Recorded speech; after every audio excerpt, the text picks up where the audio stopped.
Welcome. I am the Frail Blaze. Today's story: Take a Different Route. Walking the same familiar route can feel comforting since you know exactly where you are going. But what happens when someone else knows that same route? I sadly have had this experience, and I'll tell you, it's good to mix up your schedule. As a child, I always took the same route from my bus stop to my house. I did this because it was routine and it felt familiar. I continued this pattern of having one specific route all the way to college.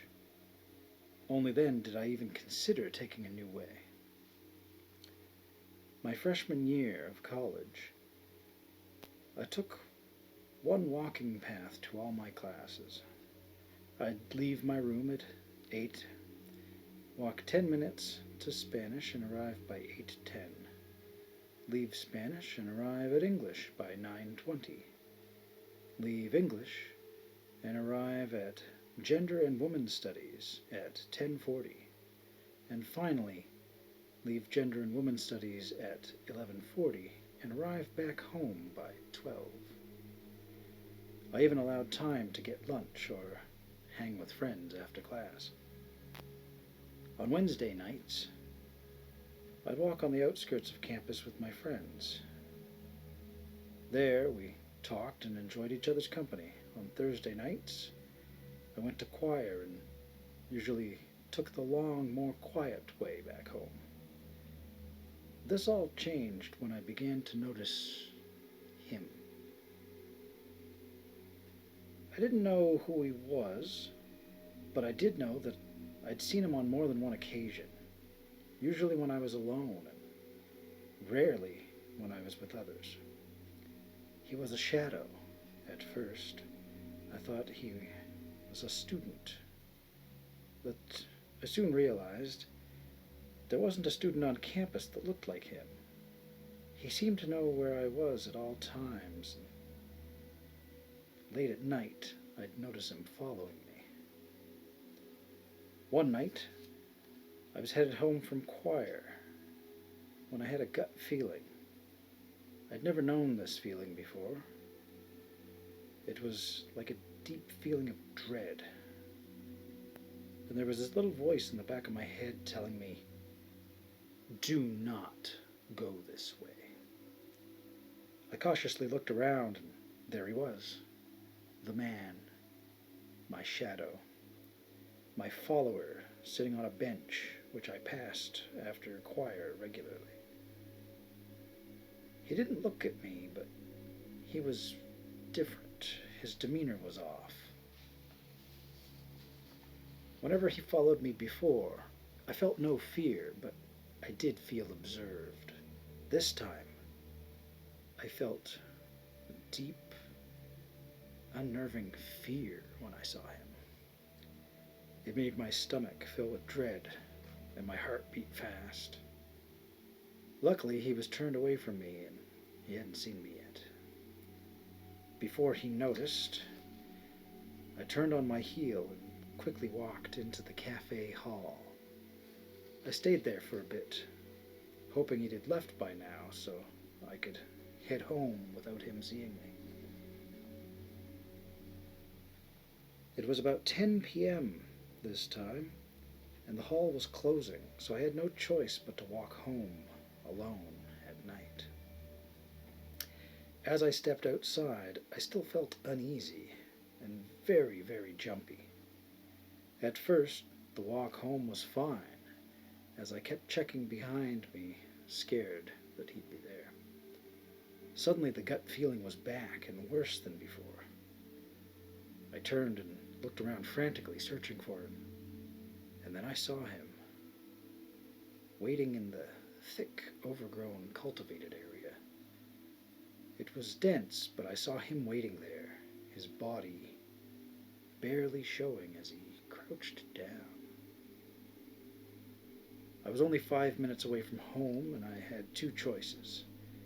I either stayed on this route and would run home, or I could take a different route which would add another 10 minutes.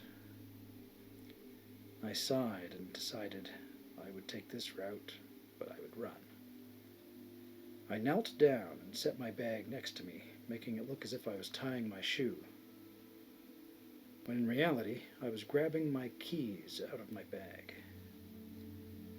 The minute I stood up, I felt the dread subside as it was replaced by pure fucking adrenaline. I took a deep breath and took off running. I ran past the cultivated area and heard the rustling of leaves and the breaking of branches as he pursued. I heard him behind me, following me as I ran, but I didn't look back. I kept running. I ran until my lungs hurt, and I found myself in front of my dorm doors. I unlocked and wrenched them open. My friends looked at me, confused, as I raised a finger to my lips and ducked down out of sight.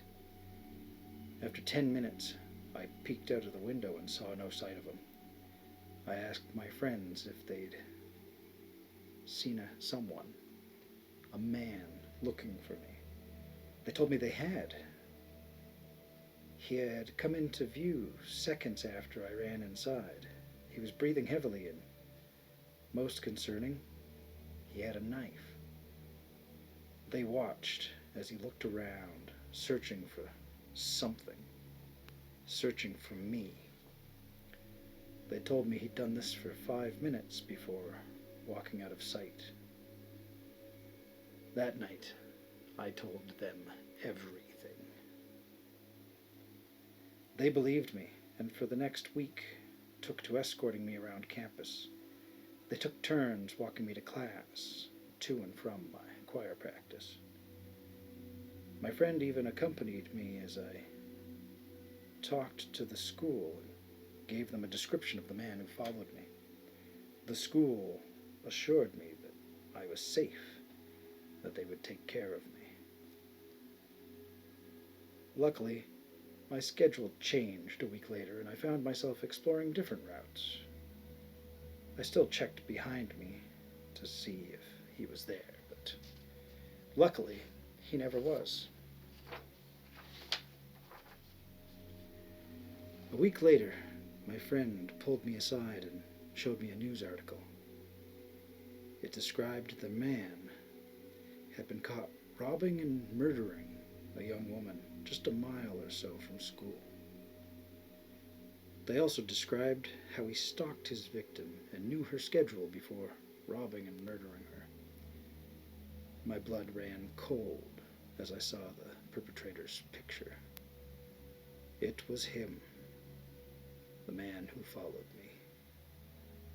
I shuddered to think that had I taken my usual route that night, I would not be here today. As I now knew that if I had, I would have been his victim that night.